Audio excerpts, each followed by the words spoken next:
Hello students, welcome to the class. और आज हम लोग स्टार्ट करने वाले हैं एक नया लेसन जिसका नाम है स्ट्रगल फॉर इक्वालिटी। और साथ ही साथ आप सभी बच्चों को वेरी हैप्पी न्यू ईयर। सभी बच्चे का जो ये साल है बहुत अच्छा जाए, बहुत अच्छे से पढ़ाई करें। पढ़ाई के साथ साथ कुछ नया करें, सिर्फ पढ़ाई ना करें, है ना। पढ़ाई भी थोड़ी बोरिंग हो जाती है। कुछ नया सीखें, कुछ एक्टिविटी करें जो आपकी बॉडी को, आपके माइंड को फिट रखे और आपके अंदर एक स्किल ऐड करें। ठीक है, तो चलो शुरू करते हैं। यहाँ पर हम एक नया लेसन जिसका नाम है स्ट्रगल फॉर इक्वालिटी। अच्छा, लेसन के नाम से यहाँ पर हम लोग कुछ आइडिया लगा सकते हैं कि हम इस लेसन में पढ़ने क्या वाले हैं। इक्वालिटी, है ना, यानी इक्वल स्टेटस हम लोगों को चाहिए होता है। आप उसके लिए क्या स्ट्रगल कर रहे हैं? ठीक है, तो यहाँ पर इक्वालिटी के लिए सभी लोगों ने स्ट्रगल किया है, चाहे वो बच्चे हैं, चाहे वो विमेन है, या फिर अलग अलग रिलीजन, अलग अलग कास्ट के लोग। ठीक है, हमें इक्वालिटी चाहिए। हम लोग एक दूसरे से अलग ट्रीट नहीं होना चाहते हैं, क्योंकि हम सभी इंसान हैं, हम सभी इस देश के नागरिक हैं। Then why we are treated as unequal? Why some people enjoy more privileges, more advantages than other people? है ना। तो ये चीजें हमें यहाँ पर देखनी है। देन हाउ कैन, मतलब how and why we are struggling since so many years for equality ना। हम क्यों इतने सालों से चले आ रहे हैं, हमें इक्वल स्टेटस दो, इक्वल स्टेटस दो, व्हाई? तो अभी भी दैट मीन्स ऐसी कुछ चीजें हैं जो बाकी चीजों को इक्वल नहीं होने दे रही हैं, उन्हें बराबर नहीं होने दे रही है।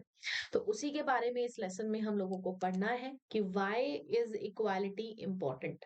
सो this is me Bharti Neemkar. और हम सब यहाँ पर सोशल स्टडीज पढ़ रहे हैं। आप सभी बच्चे हम लोगों को ज्वाइन कर सकते हैं टेलीग्राम चैनल पर। ओके, तो शुरू करते हैं। सबसे पहले डेमोक्रेसी या इक्वालिटी, है ना, क्या होती है? तो डेमोक्रेसी में रुकिए रुकिए, यहाँ पर हमने पेन सिलेक्ट नहीं किया है। ओके, आप शुरू करते हैं। तो in India democracy and the soul of democracy is equality. मतलब इंडिया में डेमोक्रेसी है, और जो डेमोक्रेसी की आत्मा है वो क्या है? वो इक्वालिटी है। अगर इक्वालिटी नहीं होगी तो लोकतंत्र नहीं चल पाएगा। तो बराबरी होना बहुत जरूरी है। जैसे हम सभी बच्चे क्लास में जाते हैं, रोज क्लास में जाते हैं, रोज स्कूल जाते हैं। तो आपकी टीचर आप सभी बच्चों को इक्वली ट्रीट करती है, या फिर ऐसा करते हैं कि अरे नहीं, मेरे को सिर्फ ये वाले बच्चा अच्छा लगता है तो मैं सिर्फ इसी को पढ़ाऊंगी, बाकी किसी को नहीं पढ़ाने वाली। या फिर वो दो बच्चे मुझे बिल्कुल अच्छे नहीं लगते हैं, तो मैं उन बच्चों को छोड़ के बाकी सबको पढ़ाने वाली हूँ। तो मैं उनकी ना कॉपीज चेक करूंगी, ना मैं उनसे बातें करूंगी, मैं उनको देख के गंदा सा फेस बनाऊंगी। ऐसा नहीं होता।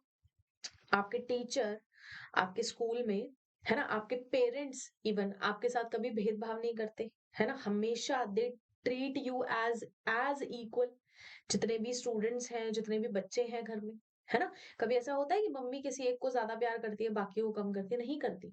ऐसा नहीं होता, है ना। बट ऐसा हम मानते हैं मम्मी उसको ज्यादा प्यार करती है ना। बट ऐसा नहीं है। ठीक है, मम्मी सबको इक्वली ट्रीट करती है, और स्कूल में भी इक्वली ट्रीट किया जाता है। सिमिलरली हम ये भी चाहते हैं कि हमारे देश में सभी नागरिकों को भी इक्वली ट्रीट किया जाए, है ना।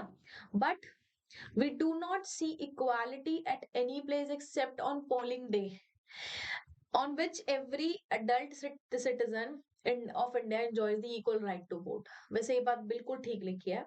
हम सभी सिर्फ एक ही दिन इक्वालिटी देखते हैं, और किस दिन? जब हम वोट देने जाते हैं, कि भैया यहाँ पर आदमी, औरत, बूढ़ा, जवान, है ना, सब लोग वोट देने जाएंगे। बस इसी दिन हमें इक्वालिटी नजर आती है, अदरवाइज कभी नहीं दिखती, है ना।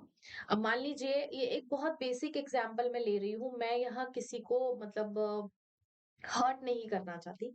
अब मान लीजिए जैसे कि कोई जो लोग हमारे जो गवर्नमेंट के साइड से जो हमारे देश की सफाई करते हैं, जिन्हें हम स्वीपर्स बोलते हैं, ठीक है, वो उनकी ड्यूटी है, वो काम कर रहे हैं, राइट।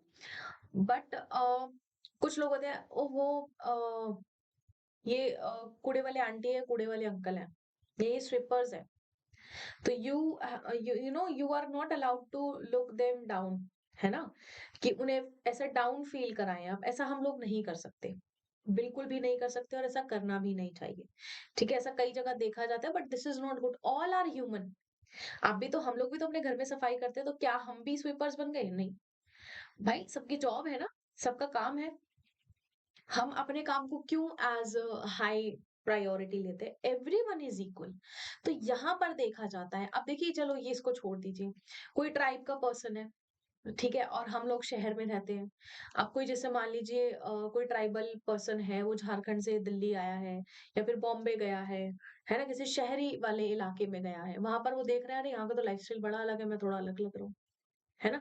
उन लोगों में स्टाइल नहीं होता, उन लोगों में ऐसे मतलब इस मतलब इतने अच्छे अट्रैक्टिव नहीं दिखते हैं। तो हम लगता है अरे ये कैसा है? अजीब लग रहा है। हम उसकी बेइज़्ज़ती करना शुरू कर देते हैं, है ना? तो मज़ाक उड़ाना शुरू कर देते हैं। This is not good, this is not equality. Treat them as equal as you are. ठीक है?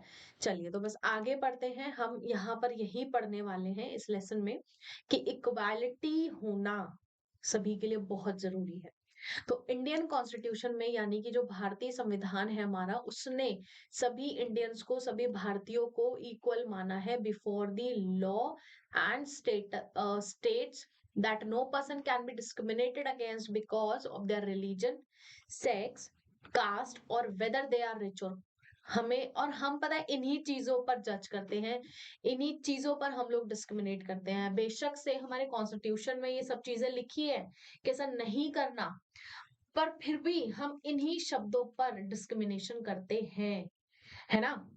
रिलीजन पे, रिलीजन में सबसे ज्यादा हम किसको डिस्क्रिमिनेट करते हैं मुझे बताने की जरूरत नहीं है।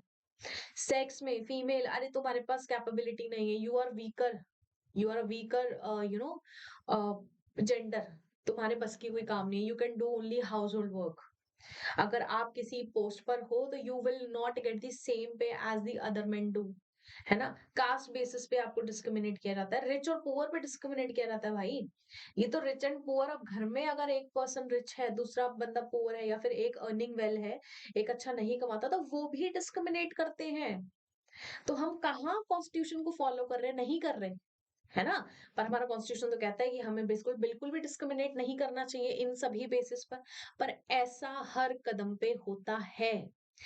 एवरीवन विल डिस्क्रिमिनेट यू, है ना? खैर, तो जितने भी अडल्ट्स हैं हमारे भारत में, है ना? सभी के पास इक्वल राइट है to vote during election and this power over the ballot box has been used by people to elect और replace the representative for many years. तो ये हमारे पास एक पावर है ना? तो ये कहता है कि इसके बेसिस पर हम लोग क्या कर सकते हैं, किसी भी रिप्रेजेंटेटिव को इलेक्ट कर सकते हैं और रिप्लेस कर सकते हैं कई सालों के लिए, कई सालों के लिए दैट मीन्स 5 सालों के लिए, फॉर 5 इयर्स। ठीक है? अब देखो ये पर्सन क्या कहता है, go vote and it is the only logical thing to do, यही सबसे लॉजिकल थिंग है काम करने के लिए। तो यानी कि वोटिंग बहुत जरूरी है। अगर आप वोटिंग नहीं करते हो या उसमें पार्टिसिपेशन नहीं लेते हो तो आपको लेना चाहिए, है ना? ये हेल्प करता है, आप डिसीजन ले पाते हो अपने लिए, अपने देश के लिए। However the feeling of equality जो हमें आनी चाहिए, है ना? वो कब आती है? सिर्फ जब हम वोट करने जाते हैं।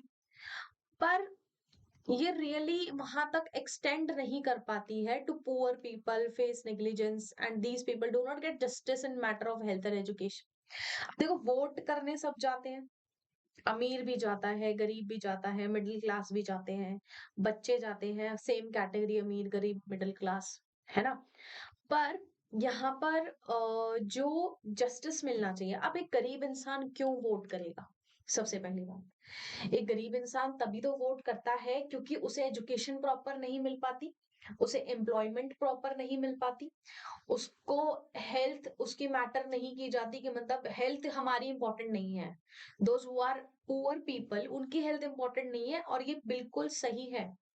नहीं कंसिडर किया जाता ये सब कुछ, है ना? हम सिर्फ कंसिडर करते हैं बेसिकली मिडिल क्लास, क्योंकि वो बहुत बड़े अमाउंट में है और हाई क्लास को तो फर्क ही नहीं पड़ता, महंगाई हो रही है, सस्ताई हो रही है, उनको प्रॉपर, उनके पास पैसे हैं, they can go to the big huge ये जो भी हेल्थ सेंटर्स हैं यहाँ पर जा सकते हैं, अच्छे स्कूल्स में उनके बच्चों को एजुकेशन मिलती है, तो they have no problem at all, है ना? उनकी कंप्लेंट भी होती है, नहीं होती, ठीक है? उनकी कंप्लेंट किस बेसिस पे होती है? बिजनेस नहीं चल रहा है, बिजनेस में थोड़ा इंप्रूवमेंट होनी चाहिए, सरकार बदल जाएगी तो बिजनेस भी राइज़ हो जाएगा, है ना? तो ये सब चीज़ें मतलब कैटेगरी के हिसाब से हम लोग माँगते हैं, है ना? हम गरीब हैं तो यार हमें एजुकेशन मिल जाए, हमारी सेहत अच्छी हो जाए, टाइम पर हमारा इलाज हो जाए, ऑपरेशन हो जाए तो हमारा सब बढ़िया हो जाए, पैसे नहीं लगे।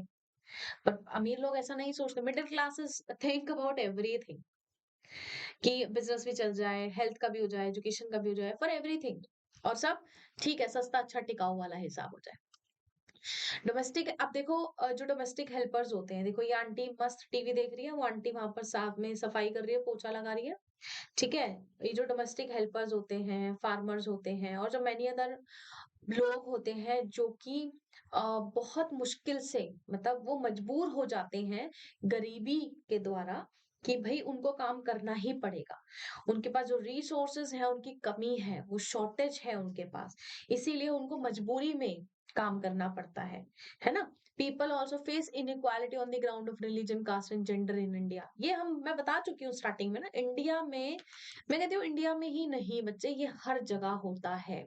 और ये चीज़ें पता है कभी खत्म नहीं हो सकती। ये आप जब पर्सनली आप देखते हो, है ना? आप जब बाहर निकलते हो, you will see many examples.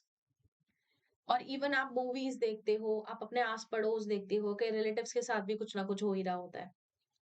तो ये चीज़ें ना भारत में बहुत कॉमन है कि आपको इन सभी बेसिस पर डिस्क्रिमिनेट किया जाएगा भाई। इनइक्वालिटी दिखाई जाएगी आपके साथ। ठीक है? तो ये सब चीज़ें कभी न कभी आप पर्सनली भी फ़ील करते हो और कभी न कभी आप दूसरों के साथ एक देखते हुए मतलब कर होते हुए देखते हो, कि मतलब हाँ, ऐसा हो रहा है बट हम कोई एक्शन नहीं लेते। क्योंकि हमारे साथ नहीं हो रहा तो we are not going to take any action because it is not my subject of matter, है ना? तो इसीलिए हम इन चीज़ों को इग्नोर करते हैं, पर हमें ऐसा नहीं करना चाहिए। कोशिश कीजिए कि हमें ऐसा नहीं करना चाहिए। अब जो स्ट्रगल है इक्वालिटी के लिए, अब जैसे जो गरीबी है ना? तो poverty and discrimination have created inequality in our society. Inequality create कर दी है इन सभी चीज़ों ने, है ना? अब जैसे पूरे वर्ल्ड को अगर देखा जाए, जो लोग फाइट कर रहे हैं अपने अधिकारों के लिए, अपनी इक्वालिटी के लिए, समानता के लिए, है ना? तो they are trying to end this discriminator which they face, है ना? मतलब वो उन डिस्क्रिमिनेटर को भी एंड करना चाहते हैं जिसको फेस कर रहे हैं। अब देखो ये जैसे गरीब व्यक्ति है, लेडी है ना? इसने अपने बच्चे को यहाँ पर पीछे हैंग किया हुआ है। अब इसके कपड़े देखिए पैचेस बने हुए हैं। तो दे आर एक्चुअली पुअर, इनके पैरों में भी कपड़े वो नहीं है, शूज़ नहीं है, स्लीपर्स भी नहीं है। अब महँगाई इतनी बढ़ गई है कि सब्जियाँ देखो कितना ऊँचा चढ़ गई। ये उनको कैच ही नहीं, उसके हाथ में ही नहीं आ रहा। उसकी रेंज में ही नहीं है ये सब्जियाँ। तो क्या ये यहाँ पर सब्जियाँ ले सकती है? बिल्कुल नहीं ले सकती। तो मतलब देखो अब इनकी हालत और बेकार हो जाएगी क्योंकि इनके पास एम्प्लॉयमेंट नहीं है ना? इनके पास रिसोर्सेज नहीं है, ठीक है? इनके पास कोई पावर नहीं है, इक्वालिटी भी नहीं है, हम लोग देखते ही नहीं है ना? तो ये सारी चीज़ें मिसिंग है, एजुकेशन नहीं है ना? तो फिर ये किस तरीके से अपनी हेल्प कर पाएँगे? तो ये स्ट्रगल ही करते रह जाते हैं हमेशा। बस स्ट्रगल चल रहा है लाइफ में, कोई चीज़ हो ही नहीं पा रही ठीक से। आगे चलते हैं। अब जो वुमेन है, देखिए वुमेन का स्ट्रगल तो मेरे हिसाब से जब से दुनिया शुरू हुई है और शायद जब दुनिया खत्म होगी तब तक रहने वाला है। ठीक है, वुमेन का स्ट्रगल कभी खत्म ही नहीं हो सकता और ना ही कई चीजें उसको खत्म होने देना चाहती हैं। अब से जो वुमेन जो स्ट्रगल है और जो मूवमेंट है for equality was one such group of fighting for equality. अब देखिए ये सब रेस लगा रहे हैं, ये एक बहुत कॉमन इमेज है जो आपको हर जगह देखने को मिलेगी। ये सभी लोग क्या लगा रहे हैं, रेस लगा रहे हैं। देखिए जो ये सब आदमी लोग हैं, ये तीनों फीमेल है, तो रेस में जीतेगा कौन? मतलब इन ये लाइफ की रेस है। इनको देखो सारा रास्ता क्लियर मिला हुआ है, इनको कोई काम नहीं करना। दे can go easily and come back easily. यहाँ पर ये जो फीमेल्स हैं, इनको पहले कपड़े धोने हैं, उनको प्रेस करना है, देन खाना बनाना है, देन अगेन कपड़े धोने हैं, देन उनको सुखाना है एंड ऑल। इनको ये सब काम करना है, दिस इज द हर्डल। और ये हर्डल हम इसको नहीं खत्म करना चाहते। हम हमेशा जो फीमेल्स हैं उनको प्रायोरिटाइज कर देते हैं काम को कि you have to work this then you can do other thing. तो ये एक्चुअली डिस्क्रिमिनेशन है। और हमेशा जो बीइंग अ फीमेल मैं अपनी भी बात करूं तो ये हमें देखने को मिलता है। चाहे आप अपने घर में भी देखिए, इवन अगर आपकी मम्मी वर्किंग है, है ना? तो she has to do household work as well as her own work, है ना? जहाँ पर वो वर्क करती हैं, जहाँ भी करती हैं। तो डबल काम वो लोग कर रहे हैं, ठीक है? डबल मेहनत करते हैं, but they are not getting double pay. उनको सैलरी भी कम मिलती है, उन्हें मेहनत ज़्यादा करनी पड़ती है, साथ में उनको क्रिटिसिज़्म भी मिलता है कि you are not doing well, है ना? और जो मेल हैं, इनके साथ कोई प्रॉब्लम ही नहीं है और ये सभी चीज़ बहुत अच्छे से निपटा लेते हैं और फिर इनके साथ कोई क्रिटिसिज़्म भी नहीं होता। देखो, प्रॉब्लम्स दोनों लोग फेस करते हैं, बट ये जो एक एक्स्ट्रा प्रॉब्लम है जो ये लोग फेस नहीं कर रहे हैं, है ना? तो दिस इज कॉल्ड डिस्क्रिमिनेशन। आप हर चीज के ऊपर डिस्क्रिमिनेट कर रहे हो on on the house hold work actually. जब सभी लोग, हम कहते हैं ना कि सभी लोग घर का हिस्सा हैं, तो सभी लोग जब घर का हिस्सा हैं तो सभी घर के काम भी सबके हिस्से में आने चाहिए, तभी वो चीजें अच्छे से हो पाती है और सभी लोग साथ में ग्रो कर सकते हैं, है ना? किसी एक के जिम्मे पटक दो तो फिर वो काम नहीं हो पाता। खैर, फिर यहाँ पर हम लोग बात करते हैं, हम एक तवा मत्स्य मत्स्य संघ है ये, ठीक है? जो कि मध्य प्रदेश में पड़ता है। ये एक एग्जाम्पल है जब सभी लोग साथ में आए और उन्होंने एक इशू के ऊपर फाइट की, इशू के ऊपर लड़ाई की। और वो इशू क्या था? यहाँ पर अभी इसके बारे में हम पढ़ेंगे नेक्स्ट स्लाइड में, ठीक है? बाकी आगे पढ़ते हैं कि यहाँ पर कुछ और भी स्ट्रगल थे जिसमें जैसे जो बीडी वर्कर्स होते हैं, फिशरमैन होते हैं, एग्रीकल्चर लेबरर्स होते हैं या सी ड्वेलर्स होते हैं, ये सभी इक्वालिटी के लिए फाइट करते हैं और जस्टिस के लिए, न्याय के लिए। अगर इनके साथ कोई कुछ गलत कर देता है, मान लीजिए इनका, मान लीजिए जो बीडी वर्कर हैं, किसी को मार दिया जाता है या फिर वायलेंस किया जाता है किसी के साथ, किसी को किडनैप कर लिया जाता है, कोई फर्क नहीं पड़ता, बिकॉज इनकी लाइफ मैटर नहीं करती, ऐसा हम सोचते हैं, ठीक है? They are not the good element of the society, they are marginalize people जो कि अलग ही साइड पर रहते हैं, ठीक है? तो ये हमेशा फाइट करते हैं बच्चे इक्वालिटी के लिए, न्याय के लिए। इन्हें न्याय ही नहीं मिलता, कोई इनकी बातों को सीरियस ही नहीं लेता। जब यहाँ पर हर एक नागरिक की जो लाइफ है, जो जिंदगी है, वो इतनी इंपॉर्टेंट है, देन उसको जस्टिस मिलना जरूरी है कि नहीं है? हमारे देश में क्या चल रहा है? हमारे देश में चल रहा है कि अगर हम किसी जानवर को मार देते हैं, लेट्स से लायन को हमने मार दिया या टाइगर को मार दिया, तो आपको सजा मिलेगी, क्योंकि यहाँ पर किसकी लाइफ इंपॉर्टेंट है? टाइगर की। बट यहाँ पर इस वर्कर की लाइफ इंपॉर्टेंट नहीं है ना? क्यों? अरे पॉपुलेशन इतनी बढ़ रही है, अगर एक आधा इंसान इधर उधर टपक भी जाता है तो क्या फर्क पड़ता है? एक्चुअली फर्क पड़ता है, क्योंकि उसकी लाइफ मैटर करती है, आपके लिए नहीं, किसी और के लिए, है ना? तो दिस इज व्हाट दी, मतलब आप कितना मैटर करते हो। आप चाहे बेड़ी बना के पैसे बना रहे हो, कमा रहे हो, but you are contributing to the economy. आप पैसे खर्च भी तो कर रहे हो, है ना? कहीं ना कहीं आप पैसे खर्च कर रहे हो, घूम फिर के सरकार के पास आ रहे हैं, नहीं आ रहे हैं? तो ये लोग बहुत ज्यादा स्ट्रगल करते हैं for the equality, for the justice. अब हम यहाँ पर एक बात करेंगे तवा डैम के बारे में। नाम सुना है कभी तवा डैम? है ना? तवा वो रोटी बनाने वाला तवा नहीं, दूसरे वाला नाम है इसका। चलो, तो पहले इसकी थोड़ी सी हिस्ट्री जान लेते हैं। यहाँ पर जो तवा डैम है, बिगिन टू बिल्ड इन 1958, 1958 में इसको बनाना शुरू किया और 1978 में बन के पूरा हो गया था, ठीक है? अब डैम्स अगर आप बना रहे हो, दैट मीन्स वहां पर कोई ना कोई नुकसान होगा। वहां पर सारा जो लार्ज एरिया था फॉरेस्ट का, एग्रीकल्चर का, वो सब सबमर्ज हो गया, खराब हो गया, खत्म हो गया। जो फॉरेस्ट ड्वेलर्स थे, यानी कि जो लोग फॉरेस्ट में रहा करते थे, जिनको मैं ट्राइब्स कहती हूँ, आदिवासी टाइप, उनके पास कुछ नहीं बचा, क्योंकि उनका सारा एग्रीकल्चरल लैंड चला गया, उनका सारा फॉरेस्ट चले गए, तो वो लोग कहाँ रहेंगे, कहाँ से चीजें कलेक्ट करेंगे? सब खराब हो गया। तो some of them displaced and begin fishing in the reservoir. अब वो वहां से एक जगह से तुमने दूसरी जगह चेंज कर ली, और अब जो वहां पर रेजोवियर बना, तो उस रेजोवियर में वो फिशिंग करना स्टार्ट कर दिया। भाई, कुछ तो खाना पड़ेगा ना हमें। अब क्योंकि we are not earning people, तो हमें कोई ना कोई चीज फ्री में चाहिए चाहिए, जो कि नेचर से हमें प्रोवाइड होती है। तो 1994 में जो गवर्नमेंट है, gave the aids of fishing in the Tawa reservoir to private contractor। अब यहाँ पर प्राइवेट कॉन्ट्रैक्टर को सरकार ने फिशिंग करने का कॉन्ट्रैक्ट दे दिया कि भाई तुम फिशिंग करोगे। और जो कॉन्ट्रैक्टर थे वो फ्रेंडली नहीं थे, ऑब्वियसली नहीं होंगे कि भाई जब मुझे कॉन्ट्रैक्ट मिला तो मैं फिशिंग करूंगा ना, आप लोग क्यों करोगे फ्री में? तो उसने क्या किया, लोकल पीपल को वहां से भगाना शुरू कर दिया कि भागो यहाँ से, आप लोग फिशिंग नहीं करोगे, मैं करूंगा, क्योंकि मैंने कॉन्ट्रैक्ट लिया है, मैंने पैसे भरे हैं, ठीक है? तो जो विलेजर्स थे ना, stood united and set up the Tawa Matsya Sangh. अब उन्होंने एक संघ बनाया कि भाई यहाँ पर तो हमें मछलियां पकड़ने नहीं दी जा रही है ना? अब मछलियां हम नहीं पकड़ेंगे तो हमारा जो जीवन यापन है वो कैसे होगा? तो उन्होंने अपने अधिकारों को प्रोटेक्ट करने के लिए, उन्हें मतलब डटे रहने के लिए उन्होंने एक संघ बनाया कि हम सब मिलके एक संघ बनाएंगे और फिर इस कॉन्ट्रैक्टर की वाट लगाने वाले हैं। तो जो तवा मत्स्य संघ है, ये एक फेडरेशन है ऑफ फिशरमैन कोऑपरेटिव, है ना, जिन्होंने लड़ाई की अपने अधिकारों के लिए, फॉरेस्ट ड्वेलर्स के लिए, जिन्हें सतपुड़ा फॉरेस्ट से निकाल दिया गया था। मतलब ये जो नदी है ये कहाँ पर फ्लो करती है? सतपुड़ा फॉरेस्ट के पास। ठीक है, आगे चलते हैं। अब जब ये कंस्ट्रक्शन चल रही थी, मतलब ये 1958 में चल रही थी और ये कंप्लीट हो गई थी 78 में, है ना? काफी सारे जो फॉरेस्ट ड्वेलर्स थे, एग्रीकल्चर पार्ट फॉरेस्ट था, सब सबमर्ज हो गया। ठीक है, तो बहुत ही जो हर्जाना था, हेवी भुगतान जो था वो लोगों को करना पड़ा, सरकार को नहीं करना पड़ा। और सरकार ने जो फिशिंग राइट्स थे वो किसको दे दिए? प्राइवेट कॉन्ट्रैक्टर को दे दिए 1994 में कि भाई जाओ कमाओ और फिर हमें भी पे करो, है ना? यही होता है। It's a give and take game, है ना? अगर आप किसी को काम करने के लिए दे रहे हो तो दे माइट गेट कमीशन, यही तो चलता है।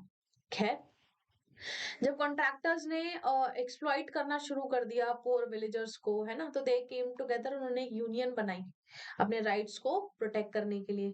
तो रैलीज निकाली गई, चक्का जाम कर दिया गया, again and again and again. उस रिस्पॉन्स में जो सरकार थी उन्होंने फिश राइट जो थे वो विलेजर्स को दे दिए 1996 में कि चलो भाई ठीक है, तुम ही फिशिंग कर लो, मैं यहाँ से जो प्राइवेट कॉन्ट्रैक्टर है उसको हटा रहा हूँ। तो with the TMS taking over the fishery workers was able to increase their earning substantially। अब जब ये लोग यहाँ पर साथ मिलकर आए, अपने हक के लिए इन्होंने लड़ाई की, अपने राइट्स के लिए इन्होंने लड़ाई की, अपनी इक्वालिटी के लिए इन्होंने लड़ाई की, तो ये लोग जीते, है ना? जब हम यूनाइट हो जाते हैं तब हमारे पास पावर ज्यादा होती है ना? और फिर जो सामने वाला व्यक्ति होता है या इंसान होता है, कोई ऑर्गेनाइजेशन या सरकार है, तो उसको झुकना ही पड़ता है। तो यहाँ पर अभी सभी लोग बहुत खुशी खुशी फिशिंग करते हैं और वहां से पैसे कमाते हैं और इनकी जो इनकम है वो टाइम टू टाइम बढ़ती जा रही है। तो ये कितनी खुशी की बात है ना? अब जो इंडियन कॉन्स्टिट्यूशन है हमारा, वो एक लिविंग डॉक्यूमेंट है, सभी को पता है। लिविंग डॉक्यूमेंट मतलब एक जीता जागता डॉक्यूमेंट है, यानी कि ये सभी वो चीजें कहता है और करता है जो हम इंसानों के लिए जरूरी है ना? ये फाउंडेशन है of all movement for justice and inspiration for all the poetry and songs on equals in the recognition that all people are equal. सारी पोएम्स वगैरह, मतलब हमने एक एक कंक्लूजन निकाला है हर चीज से, चाहे वो कॉन्स्टिट्यूशन है, चाहे वो पोइट्री है, कोई गाने हैं जिसमें हम ये बोलते हैं कि भाई हम सब भारतीय इक्वल हैं, है ना? तो movement and struggle for equality in India promote equality. अगर कोई भी बच्चे मूवमेंट चलता है, कोई भी स्ट्रगल किसी चीज के लिए होता है, तो दैट इज फॉर इक्वालिटी। थोड़ा सा चीजों को मतलब उसको समझने की कोशिश किया कीजिए कभी कभी, क्योंकि हम बहुत छोटे हैं तो शायद हमें कुछ चीजें समझ नहीं भी आती होगी, बट फिर भी समझने की कोशिश कीजिए, किया कीजिए कि अगर कोई मूवमेंट चल रहा है या फिर कोई स्ट्रगल हो रहा है, वो क्यों हो रहा है, उसके पीछे का रैशनल क्या है, क्या रीजन है ना? क्यों ऐसा लोग कर रहे हैं? कई बार हमें लगता है अरे ये बेवकूफ है, सारा टाइम स्ट्रगल करने निकल पड़ते हैं, मूवमेंट निकालने निकल पड़ते हैं, बट वाई, है ना? ये रीजंस हम लोगों को पता करने चाहिए, क्योंकि हम इस देश के नागरिक हैं और हमें पता होना चाहिए हमारे देश में क्या हो रहा है। तो जो इंडियन कॉन्स्टिट्यूशन है वो एक लिविंग डॉक्यूमेंट है जिससे जो कि रिकॉग्नाइज करता है greater equality on existing and other issues. जो भी इश्यूज हैं या फिर एग्जिस्टिंग इशू है, हम सब में बराबर हैं। हमारा संविधान गारंटी करता है डिग्निटी को, सेल्फ रिस्पेक्ट को और इक्वालिटी को, कि जितने भी लोग यहाँ पर अवेलेबल हैं हमारी डेमोक्रेसी में, हमारे लोकतंत्र में, सभी का अपना सम्मान है ना? सभी की अपनी प्रतिष्ठा है, मान है और समानता है। तो सभी लोगों को इससे नवाजा गया है। We all people are bestowed with all these things, which is dignity, self-respect and equality। ठीक है, चलिए। तो अब यहाँ पर अब हम कुछ कीवर्ड्स पढ़ते हैं। देखिए बहुत अच्छा लेसन है ये, ठीक है। हम पता है हम बच्चों की प्रॉब्लम क्या है, मैं ये बताती हूँ। हम बच्चे पढ़ते हैं कोई लेसन या कुछ समझते हैं इसलिए कि हमें एग्जाम देना है। हमें समझना नहीं है, हमें एग्जाम देना है। इसके क्वेश्चन आने वाले हैं, इसका टेस्ट होने वाला है, इसको रट्टा मारो। वाई वाई ऑलवेज मेकिंग रट्टा? क्यों? चीज़ों को अंडरस्टैंड करना सीखो ना। जितना ज़्यादा हम समझेंगे, जितना ज़्यादा हम अंडरस्टैंड करेंगे, उतनी ज़्यादा चीज़ें आसान हो जाएगी। है ना? क्यों हम भागते रहते हैं हर चीज़ के पीछे? अरे लर्न करना है, लर्न करना है, लर्न करना है, व्हाई? अंडरस्टैंड करो, अच्छी सी 2-4 रीडिंग्स लगाओ, ऑटोमैटिकली आप लर्न कर पाओगे। आपको समझ आएगा कि क्या कहना चाह रहे हैं, है ना? किस बेसिस पे क्वेश्चन पूछे जा रहे हैं। तो चलिए कीवर्ड्स पढ़ते हैं यहाँ पर। रिजर्वोयर क्या होता है? एक आर्टिफिशियल लेक होती है, जहाँ पर पानी कलेक्ट किया जाता है and kept in quantity for use, जो कि डैम्स के थ्रू बनते हैं। और डैम क्या होता है? Dam is built across a river, एक रिवर के ऊपर बनाया जाता है जहां पर पानी इकट्ठा किया जाता है, उसको बाद में यूज में लाया जाता है। टीएमएस यानी कि तवा मत्स्य संघ जो है, एक ऑर्गेनाइजेशन है जिसने फाइट की अपने राइट्स के लिए, और जहां पर लोगों को डिस्प्लेस कर दिया गया सतपुड़ा फॉरेस्ट से, जो कि मध्य प्रदेश में लोकेटेड है। कॉन्ट्रैक्टर कौन होते हैं? जो कि जिनको कॉन्ट्रैक्ट मिलता है कुछ सर्टेन वर्क परफॉर्म करने का, कोई काम कोई भी जो काम है उसको सप्लाईज करने का। क्रिएटिव एक्सप्रेशन क्या होते हैं? राइटर, सिंगर्स, डांसर्स, आर्टिस्ट, ये सभी क्रिएटिव एक्सप्रेशन होते हैं, यानी कि आपको एक नए ढंग से, एक अच्छे तरीके से आपको एक्सप्रेशन देते हैं। एक्टिव अगेंस्ट इनइक्वालिटी, तो ये सभी लोग इनइक्वालिटी के अगेंस्ट, मतलब आपको नई नई चीजें, नई कविताएं, नया डांस, है ना, नए गाने, ये सब प्रोवाइड करते हैं। दे यूज देयर पेन और देयर वॉइस और their ability to dance and draw attention to issue of inequality. इसी को क्रिएटिव एक्सप्रेशन कहा जाता है। जैसे कि आप देखते हो, आपको शायद पता नहीं होगा, जो कॉलेज के स्टूडेंट्स होते हैं, अगर आपके घर में आपके कोई बड़े भाई बहन या कजिन्स वगैरह हैं, और अगर वो कॉलेज जाते हैं, तो वो सभी थिएटर में पार्ट लेते हैं। मतलब ये ग्रुप्स होते हैं, ठीक है? आपको हर एक ग्रुप में आपकी मर्ज़ी है, आप पार्ट लेना चाहते हैं तो ले सकते हैं, नहीं लेना चाहते तो नहीं ले सकते। तो यहाँ पर एक थिएटर होता है, तो थिएटर में बच्चों को ये सब सिखाया जाता है, how to deal with society. Society की जो प्रॉब्लम्स है उनको किस तरीके से दिखाना है, सोसाइटी की जो अच्छाइयाँ हैं आपको उनको किस तरीके से दिखाना है, किस तरीके के गाने बनाने हैं, रैप्स बनाने हैं, डांस करना है, आर्टिस्ट होते हैं, तो वो बहुत ही अच्छा होता है। ठीक है? तो this is called the creative expression. तो यहाँ पर ये हमारा जो लेसन है ये खत्म होता है। बहुत ही अच्छा लेसन था, बहुत ही लर्निंग वाला लेसन था। होपफुली आप सभी बच्चों को समझ आया होगा और आप सबने कुछ ना कुछ इस लेसन से ज़रूर सीखा हो। तो thank you so much for watching this lecture. और आप सभी बच्चे हमें टेलीग्राम पे जॉइन कर सकते हैं, जिसका नाम है सत्य शिक्षा 6 7 8 क्लास, और ये हमारा चैनल है, जिसके लिए आपको टेलीग्राम को डाउनलोड करना होगा। आप इस वीडियो को देखिए, लाइक कीजिए, सब्सक्राइब कीजिए और शेयर कीजिए। तब तक के लिए thank you so much and bye bye and once again happy new year.